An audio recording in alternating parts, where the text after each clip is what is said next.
Marco Rodriguez had seen better days, and frankly, so had his food truck. The Cosmic Kitchen sat in the shadiest corner of Nexus Station's food court, competing with establishments that served everything from crystallized moonbeams to fermented asteroid moss. Not exactly prime real estate when your specialty was Earth cuisine, which most aliens considered about as appetizing as recycled air filters.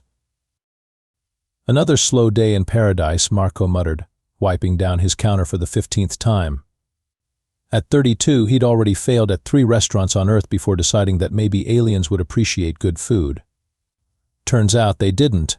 Most species preferred their meals either completely raw, artificially synthesized, or still moving. That's when the shadow fell across his serving window. Vex'tar the Devourer stood 8 feet tall, covered in obsidian scales that seemed to absorb light itself. His species, the Korthak, were known throughout the galaxy for 2 things: being absolutely terrifying in combat, and having the worst table manners in civilized space. Yellow eyes the size of dinner plates fixed on Marco with the kind of intensity usually reserved for prey. "Human," Vex'tar rumbled, his voice like grinding stone, "I have heard disturbing rumors about your cuisine." Marco raised an eyebrow. "Disturbing how? Too spicy? Not enough tentacles? Your species claims to be accomplished hunters, yet you consume the flesh of weak creatures, domesticated beasts, plants." The disgust in Vex'tar's voice was palpable. "Where I come from, we devour only the most dangerous prey. Live, while it fights back." Sounds delightful. Really gets the appetite going. Vex'tar's massive head tilted. "You mock me, tiny human?" "Buddy, I'm from New Jersey.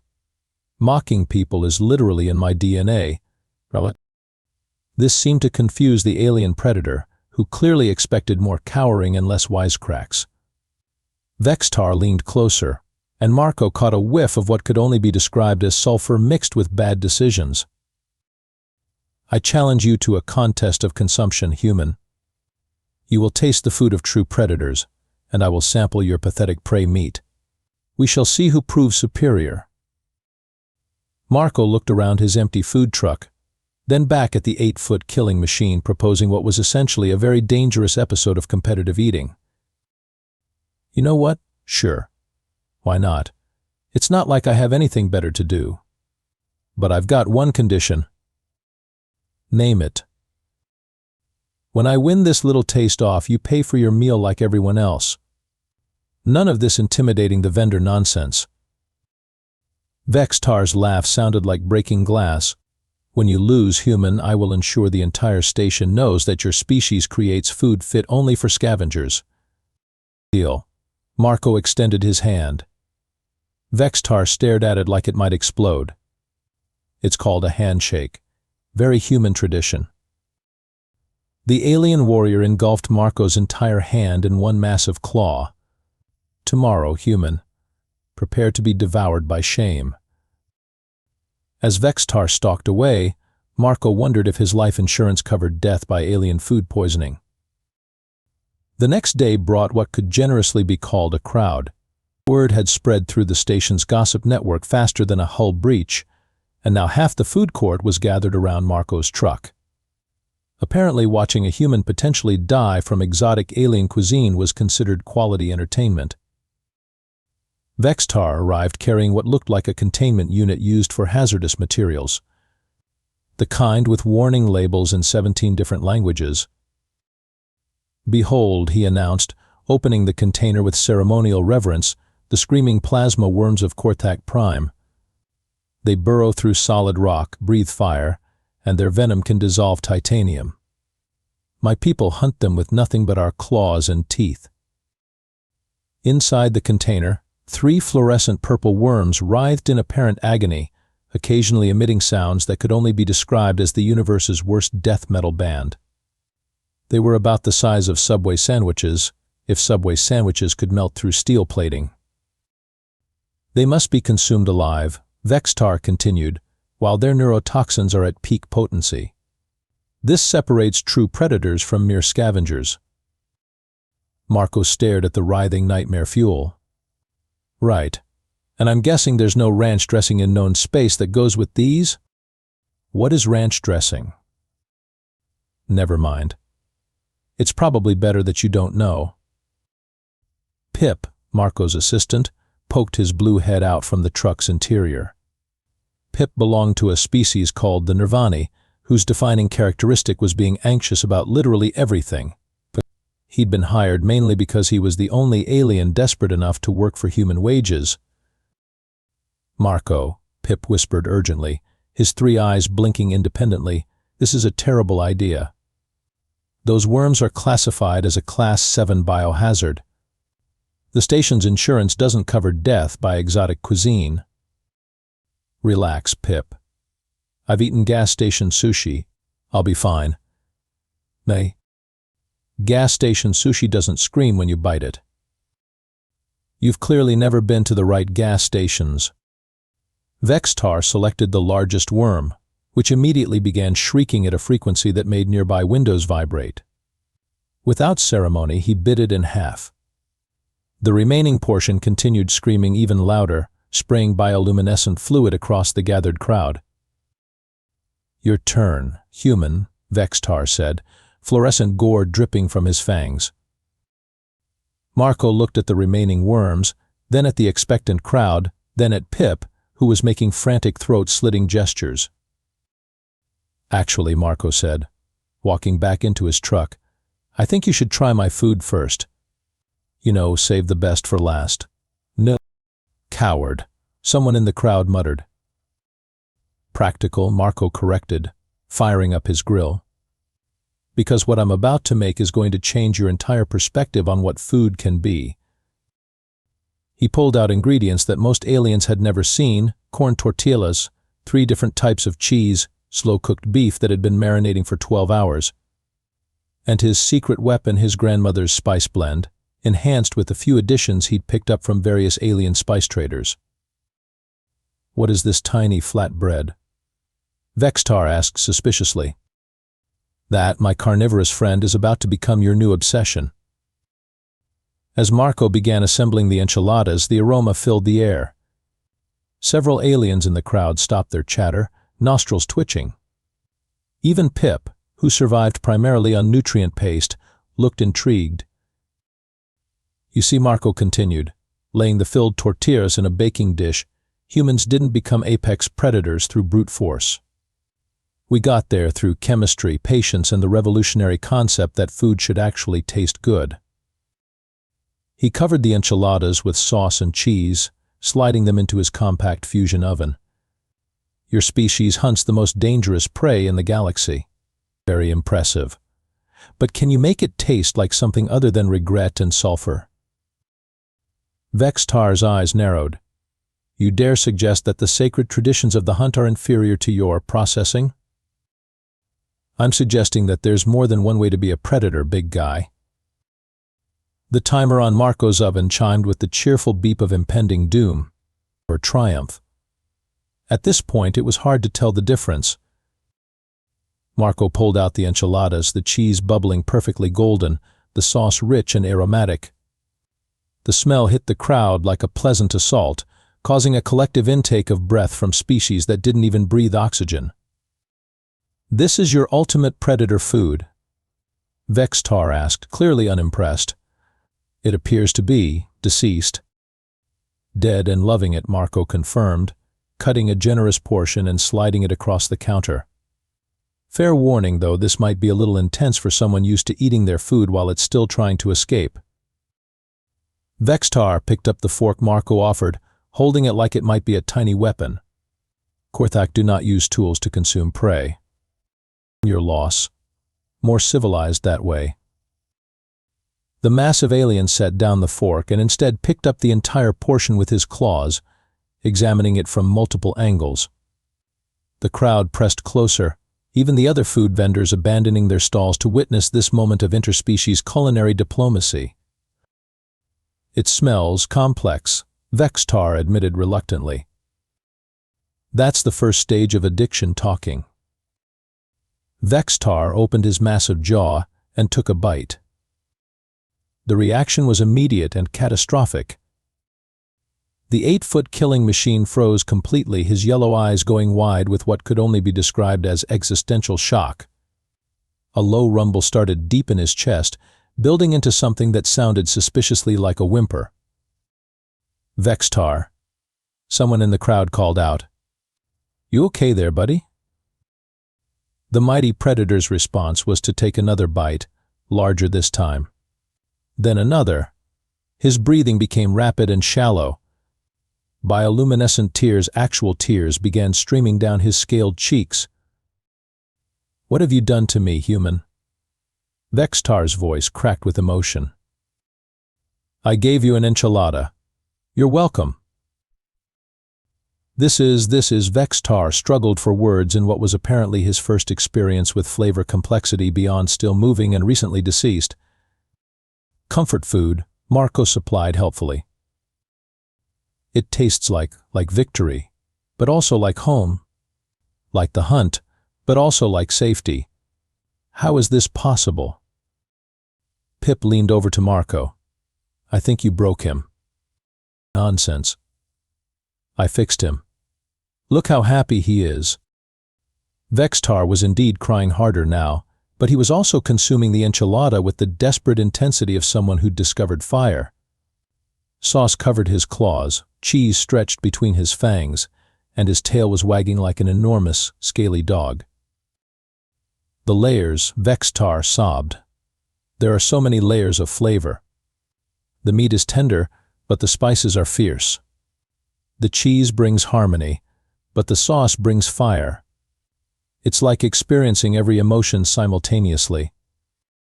That's the cumin talking. Gets EM every time. The crowd watched in stunned silence as the most feared predator in this sector of space experienced what could only be described as a religious awakening via Mexican cuisine. "More," Vex'tar whispered, finishing the last bite. "I require more of this. What did you call it?" "Enchilada. And sure, I can make more. That'll be 12 credits. I will pay any price." 12 credits is the price. I'm not running a charity here. Vex'tar fumbled for his credit chip with shaking claws. "Human Marco, I believe I owe you an apology. Your species may be small and soft, but you have mastered something far more powerful than the hunt." "Yeah? What's that?" "You have weaponized pleasure itself." Marco grinned. "Buddy, you ain't seen nothing yet. Wait until you try my tres leches cake." The crowd erupted in nervous chatter as Vex'tar collapsed onto a nearby bench, staring at his empty plate like it held the secrets of the universe. Which, in a way, it did. By the next morning, Vex'tar was already waiting outside Marco's truck. The massive predator sat on the ground like a scaled puppy, tail wrapped around his feet, watching the shuttered window with the intensity of a laser cannon. "Morning sunshine," Marco called out as he arrived to open up. "You're here early." "I have been here since the third moon set," Vex'tar said without breaking his stare. "I require enchiladas." "Require? That's a strong word. Don't you mean would like?" "No, require. I attempted to consume my usual breakfast of razor-fanged tunnel rats, and they tasted like sadness and missed opportunities." Marco paused in unlocking his truck. "You realize that's not normal, right? Food addiction is a thing, but usually it takes more than one meal. Your cuisine has ruined me for all other sustenance. I am a broken predator." "Dramatic much?" Marco began his morning prep routine, with Vex'tar's yellow eyes tracking his every movement like a hungry cat watching a can opener. Pip arrived 20 minutes later, took one look at Vex'tar's vigil, and immediately turned around. "Oh no," Pip called out. "I am not dealing with a withdraw situation today. I have enough anxiety without managing a junky apex predator." "Get back here, Pip. He's harmless. He ate a security droid yesterday because it tried to move him away from your truck." "He what now?" Vex'tar looked sheepish, which was disturbing on a creature designed for maximum intimidation. the mechanical being interfered with my meditation on flavor memories. I may have overreacted. You ate a security droid. Only partially. The head was mostly intact. Marco rubbed his temples. Vex'tar, buddy, we need to talk about boundaries. I will respect any boundary that does not interfere with my access to enchiladas. The situation deteriorated from there. By noon, Vex'tar had claimed the entire area around Marco's truck as his territory, growling at any customer who dared approach. When a brave Zentorian merchant tried to order a burger, Vex'tar simply picked him up and moved him to the other side of the food court. This is not sustainable, Pip wheezed, hiding inside the truck while Vex'tar paced outside like a scaly bouncer. He scared away every customer except Mrs. Kelvin, and she only comes by because she thinks he's part of the entertainment. I heard that, Mrs. Kelvin called from her usual table. She was a retired human diplomat who'd decided to spend her golden years on Nexus Station, mainly because the rent was cheap and the gossip was premium quality. I think he's delightful. Very committed to the brand experience.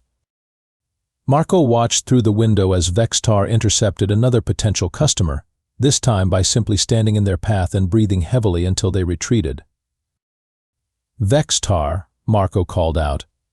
Could you come here for a minute?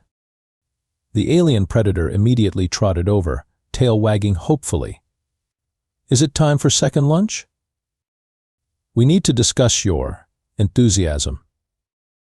I am properly enthusiastic about superior cuisine. You're terrorizing my other customers. Vex'tar looked genuinely confused. I am protecting your superior cuisine from those who would waste it on unworthy palates. That's not how restaurants work, big guy. I need to serve food to lots of different people, or I can't afford to keep making your enchiladas. The color drained from Vex'tar's scales, leaving him a sickly gray.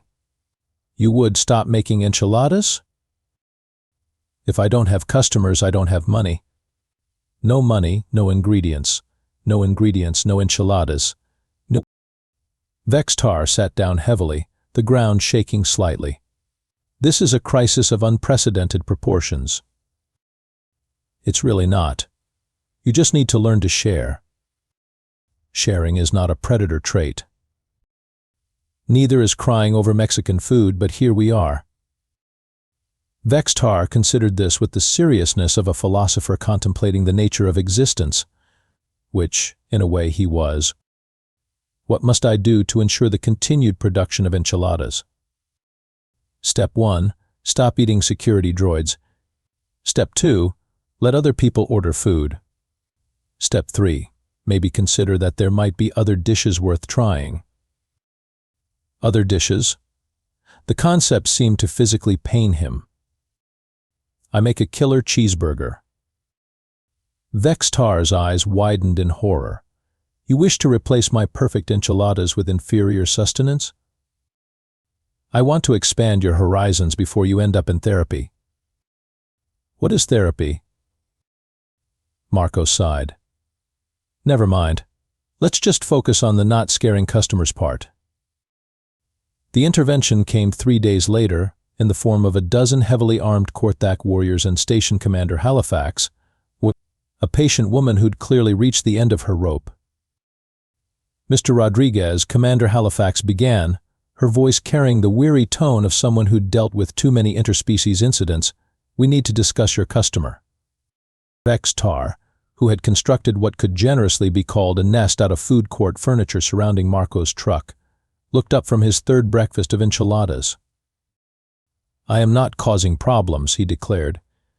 I am providing security services. You ate a cleaning bot, Commander Halifax replied. It was inefficiently designed. You threatened 3 Volcari diplomats with dismemberment because they ordered tacos. Tacos are inferior to enchiladas. I was providing helpful guidance. The dozen Korthak warriors, led by someone who introduced himself as War Chief Vex'tar, stepped forward. They were all nearly as large as Vex'tar, but somehow looked embarrassed. Vex'tar the Devourer, Vex'tar rumbled, you have brought shame upon our hunting party. For 6 days you have not returned to the ship. For 6 days you have consumed nothing but the processed flesh of domesticated creatures. The elders demand explanation. Vex'tar stood up, enchilada sauce still staining his claws. I have discovered something beyond hunting, beyond the simple consumption of prey. I have found art. Art? Vex'tar's disgust was palpable. Human Marco has shown me that food can be more than fuel. It can be expression, comfort, joy. These enchiladas contain the essence of an entire culture. You sound like a philosophical Zentorian, another warrior spat. Perhaps wisdom can come from unexpected sources. Marco watched this exchange with the dawning realization that he'd accidentally started some kind of religious schism.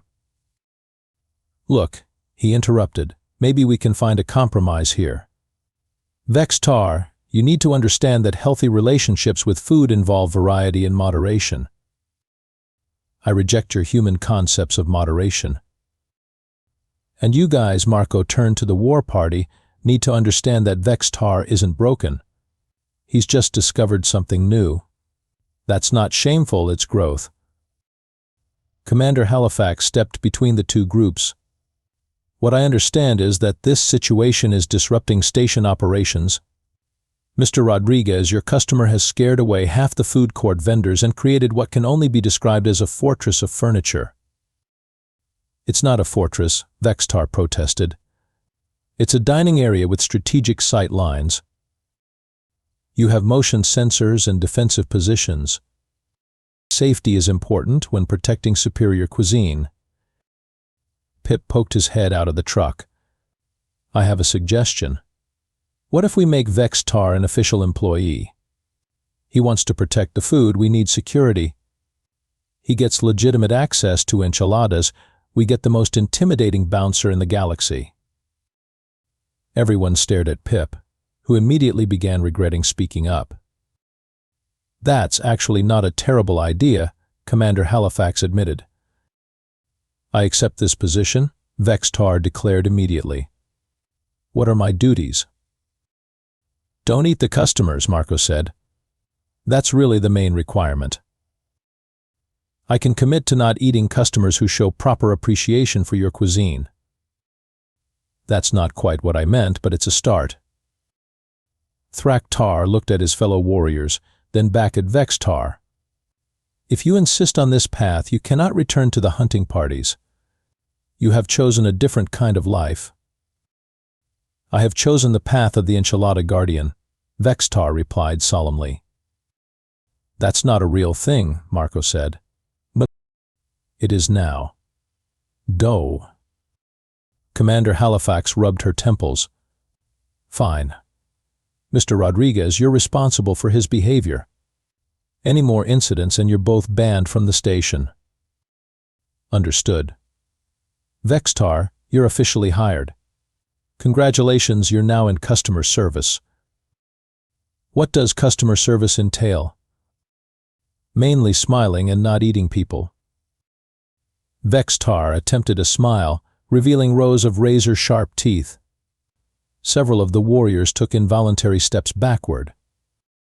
We might need to work on that, Marco muttered. 6 months later, the Cosmic Kitchen had become the most successful food establishment on Nexus Station, and possibly in this entire sector of space. The transformation was remarkable, if you ignored the fact that it was still run by a wisecracking human and guarded by an 8-foot predator with an unhealthy attachment to Mexican cuisine. Order up. Marco called out, sliding a plate of his famous enchiladas across the counter to a nervous-looking Rogelian trader. Vex'tar, now wearing a custom-made apron that read Head of Security and Enchilada Appreciation, watched the transaction with the intensity of a hawk. He'd learned not to eat customers, but his definition of customer service remained uniquely terrifying. Enjoy your meal, Vex'tar rumbled to the Rogelian, who squeaked in response. And remember, proper appreciation of superior cuisine is mandatory. What he means, Marco translated, is that we hope you enjoy your food." The Regellian nodded frantically and scurried away to a safe distance before beginning to eat. Marco had learned that most customers preferred to consume their meals outside of Vex'tar's direct line of sight. "You're getting better at the customer service thing," Marco said. "I am learning patience, though it pains me to watch inferior beings consume perfection without proper reverence. Everyone processes joy differently, big guy." Business was booming, partly because the food was legitimately excellent, but mostly because dining at the Cosmic Kitchen had become a form of extreme sports. Tourists came from across the galaxy to eat while being glared at by a reformed apex predator. Marco had even started selling t-shirts that read "I survived dinner at the Cosmic Kitchen." Pip had adapted to their new reality by developing what he called selective anxiety. He only panicked about things that weren't related to Vex'tar anymore. It was a significant improvement in his mental health. "Marco," Pip said, reviewing their daily receipts, "we've got 3 tour groups scheduled for tomorrow, a documentary crew on Thursday, and the Galactic Food Network wants to do a feature story." "Fame and fortune," Marco mused. "All because I fed an alien some enchiladas." "You did more than that," Mrs. Kelvin said from her permanent table. She'd become something of a mascot, often providing commentary for visiting tourists. "You proved that the best way to conquer someone's heart is through their stomach." "I conquered nothing," Vex'tar interjected. "I was liberated from the narrow thinking of pure predation. Human Marco showed me that there are many ways to be powerful." "You still refuse to eat anything else, though," Marco pointed out. "I have achieved perfection. Why would I dilute it with inferior options?" "Because variety is the spice of life. Enchiladas contain all necessary spices. Additional variety is redundant." Marco had given up trying to convince Vex'tar to diversify his diet. The alien had tried exactly one other item from the menu, a quesadilla, and declared it acceptable as emergency rations. Progress was progress, even if it was measured in microscopic increments. The afternoon brought their usual crowd of regulars, tourists, and thrill-seekers. Marco watched Vex'tar greet each customer with the same intense stare, the same rumbled warning about proper appreciation, and the same barely contained violence directed at anyone who didn't finish their plate. It wasn't normal by anyone's definition, but it worked. "You know what's funny?" Marco said, taking a rare break between orders. "What's that?" Pip asked, though he was already mentally preparing for another of Marco's philosophical observations. "I came out here thinking I'd conquer the galaxy with human cuisine. Turns out, the galaxy conquered me right back. I've got an alien business partner who cries over Mexican food, customers who come here for the adrenaline rush, and I'm apparently some kind of interspecies therapist. Regrets." "Bah." Marco looked around his bustling food truck, at Vex'tar carefully arranging napkins with the precision of a military operation, at the line of aliens waiting to experience his grandmother's enchilada recipe, at the life he'd somehow built in the least likely place possible. "Are you kidding? This is the best gig I've ever had. Where else can you make a living by feeding people food that literally changes their lives?" "Only humans," Vex'tar said, having overheard the conversation, would find a way to weaponize hospitality. "That's us," Marco agreed. "Too stubborn to quit, too crazy to know when we're in over our heads." As the twin suns of Nexus Station began to set, casting long shadows across the food court, Marco started his end-of-day cleanup routine. Tomorrow would bring new customers, new challenges, and probably new ways for Vex'tar to terrify people while being helpful. But tonight he was content to be exactly where he was, a human chef who'd accidentally become the galaxy's most unlikely restaurateur, but proving once again that the best way to bring the universe together was one meal at a time. Even if that meal came with a side of existential terror.